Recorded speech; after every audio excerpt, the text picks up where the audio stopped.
Beyond the Paddle, powered by Best 4 nutritional supplements. Good, better, best for you and your family.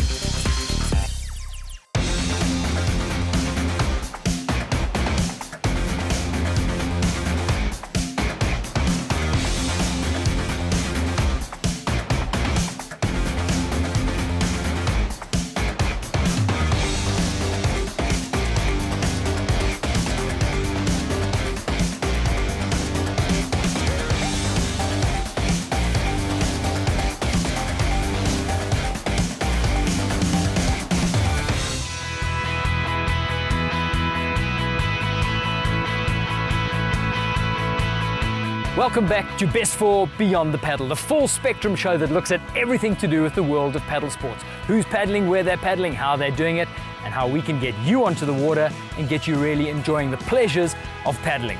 That's what we're doing right here at Shongweni, a stunning location outside Hillcrest in KZN. We're going to push after a paddle in a few moments' time, but for the moment, let's have a careful look at what you can find in this edition of Best 4 Beyond the Paddle.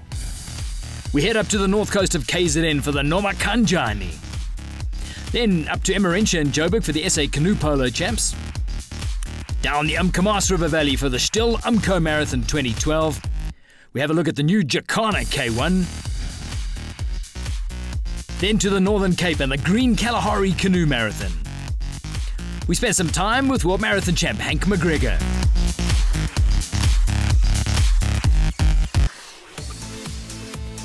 The Monakhanjkane Surfski Challenge on the north coast of KZN is still spoken of with due respect and admiration. 272 kilometers from Cozy Bay to Richards Bay, and paddlers will know that this is a wild bit of our coastline.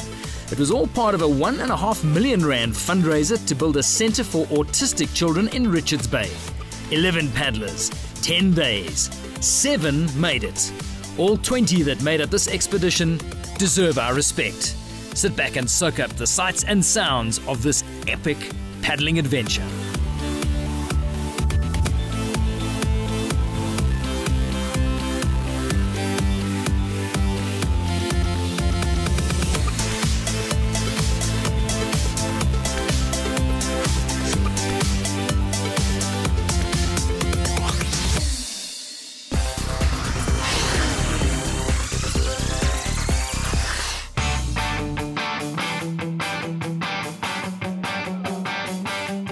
The High Performance Centre in Pretoria is working closely with some of the country's top paddlers to assist them to get the best out of their training and preparations for major events. The Team Best 4 Kayak Centre athletes were assessed for physical capacity, imbalances, strengths and weaknesses, psychological components and nutrition. For these athletes, the preparations are event specific, and post the doozy season, they're now being geared for the World Marathon Champs. They're tested every 4 months and monitored closely in between to ensure they're on track ultimately for the Worlds. The HPC team in Pretoria is excited because they now have a base of top paddlers to research for marathon and river racing, as virtually all the international research has been done on sprinters.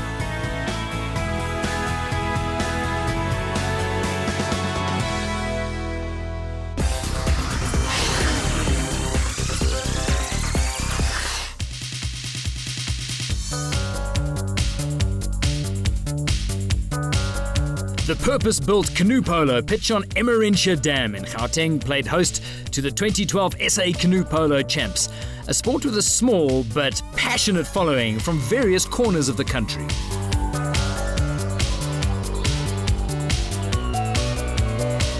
This event is the South African National Championships for Canoe Polo. It's an annual event that we hold in the fraternity. The major provinces that are represented are Western Cape, KZN and then Gauteng obviously. And we canoeists play in 3 categories, the senior men, the junior men and then the ladies. Starting off with the ladies, this is the ladies' final. It's the first of 3 finals between Gauteng and KZN. And it turned out to be a very hotly contested and in fact needle affair. Great pass coming in from Lorna Oliver. She bags the first goal and KZN are in a strong position. The Gauteng girls bouncing back though. Here's some handy play. Kirsty Pot in the red vest number 8, flicking the ball forward. This is Sarah Golshag who's doing a great job for Gauteng as they try to pull back the deficit. Kirsty Pot with the pass. The Gauteng ladies being very competitive. In jersey number 3, an opportunity for the Gautengers. They pull it back, and look at the celebrations. This has been a target for the Gauteng canoe polo paddlers. They would love to pull off as many of these finals as possible. Sarah handing the ball back to Kirsty. She takes the shot, tees it up, getting herself in close contention, marking it. Kirsty Potts gets deflected for the corner. Blocked by Lorna Oliver. Ball goes straight back in, a dangerous position right in front of goal. Valiant effort in front of the goal, but it's a goal for the Gautengers. Sonia Kruger unable to do anything about that in the black number 6 vest. So the score's level, and that means the game is going to a golden goal. Lisa Price passes to Kirsty Potts, who gives it to Kirsty Olvagen. This is huge. Look at the celebrations on the pitch. Elation. They win on golden goal, and they know the significance of that. 3-2 the final score to the Gauteng ladies. It all came to a close with the men's final. In the number 6 jersey, Cade Burnett in possession. Passes to Dean Ullerman. Oh, he has to handroll that ball. Pops it up. He gets dispossessed. The ball lands in Gareth Lottro's hands. He heaves it down pitch. N.O. Kruger, that's him in the number 7 red jersey, flying down goal. Pops it up. Simple goal. Significant goal at the end of it. So that's a goal down, and it's getting near to the end of game time. The KZN boys realise they have to put pressure on. So Gauteng, they go 5 out. Looking for every opportunity here. Long speculative, bam, it's in. We have a game on here. Now KZN take the ball at the restart. Dean Ullerman takes a shot at goal. It's blocked by Chris Debris for the corner. Quick throw to Cade Burnett from the corner. He passes it out to Andrew Potts. He scores for KZN. So hardly any time left on the clock. The KZN boys go out to meet their opponents on the halfway line. They've got just seconds left to try and pull this out of the bag. Those seconds have gone. It's going to be victory for Gauteng. We played a great game, I think. All credit must go to the guys. Fantastic job. We managed to stay very calm, got a lead, and we just managed to hold it and stick onto it. Made them come out, put pressure on us, and make mistakes, which gave us another goal.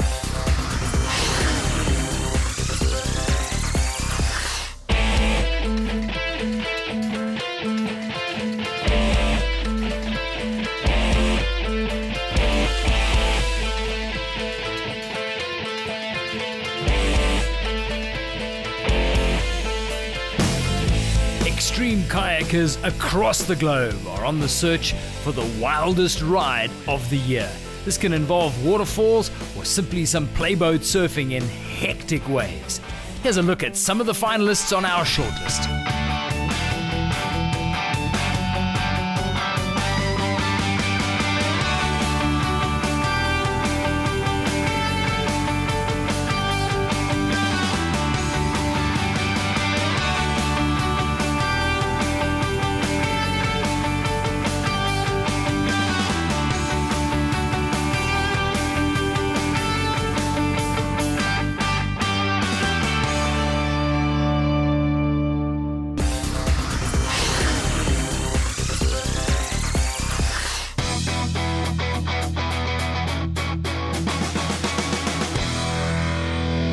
The highlight of the annual big water season late in the summer is the Still Umkomaas Canoe Marathon. It's deliberately placed where it is in February to try and coincide with the rains and give the paddlers the big water thrill that the Umko has become world famous for.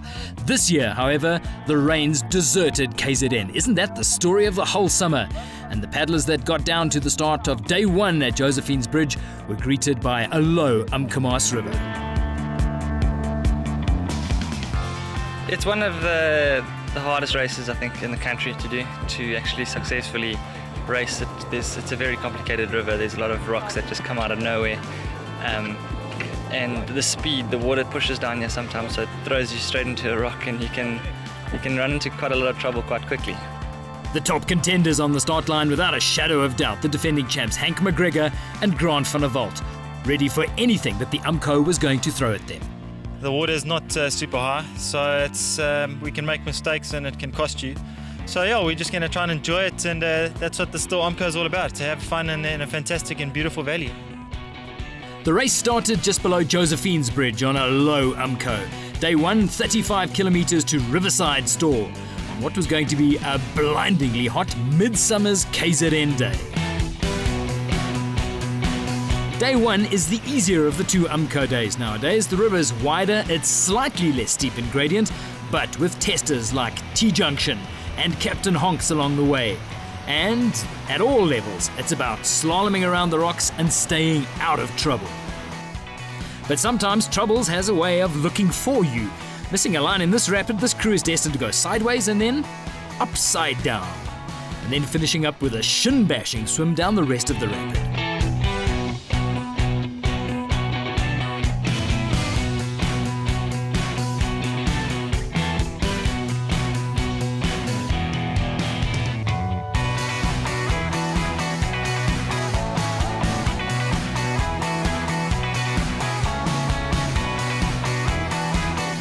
Now, let's keep an eye on some of the fancied crews in this year's race, showing up how confidently to take a decision in a line and then stick to it.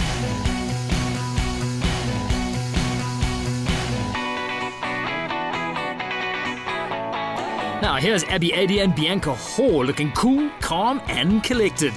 They would have a keen tussle on their hands with Hilary Pitchford, who's teamed up with Jenna Fenter. Jenna Warlock in years gone by when she was crowned the world's fittest woman back in 2003.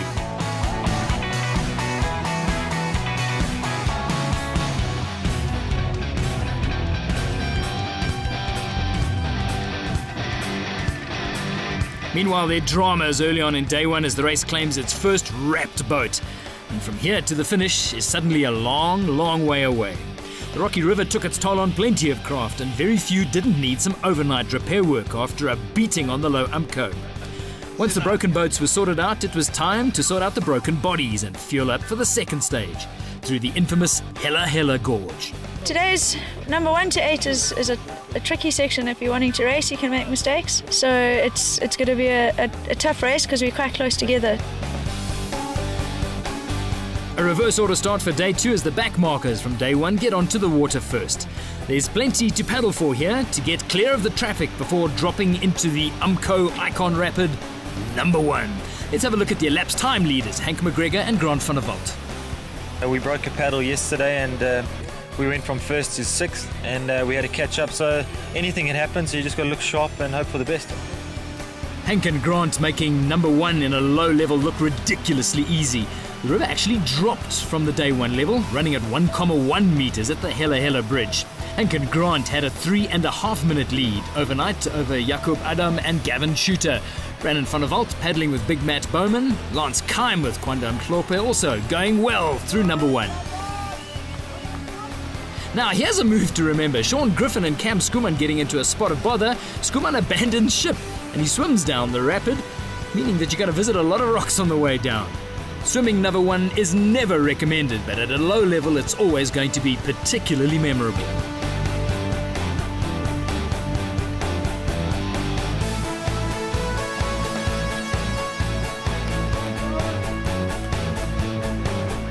The leading girls get safely through number 1, while in the K1 race it was Henny Roos and Mark Jermeke who were battling it out for the K1 honours and handling number 1 nicely. Junior Donovan Wewergy paddling with Len Jenkins, but it was all about Hank and Grant in the end. We took every single rap we went through easy. I mean, we slowed down the boat speed as slow as we could. Because, I mean, to be going down there, I mean, there wasn't that much water, so you're literally ping-ponging off everything going down. Prize giving time, and McGregor and van der Walt defend their title. In the end, they win by 4 minutes from doozy champs Andy Burkett and Jason Graham, with Ann Stott and Sean Biggs posting the fastest time on day 2.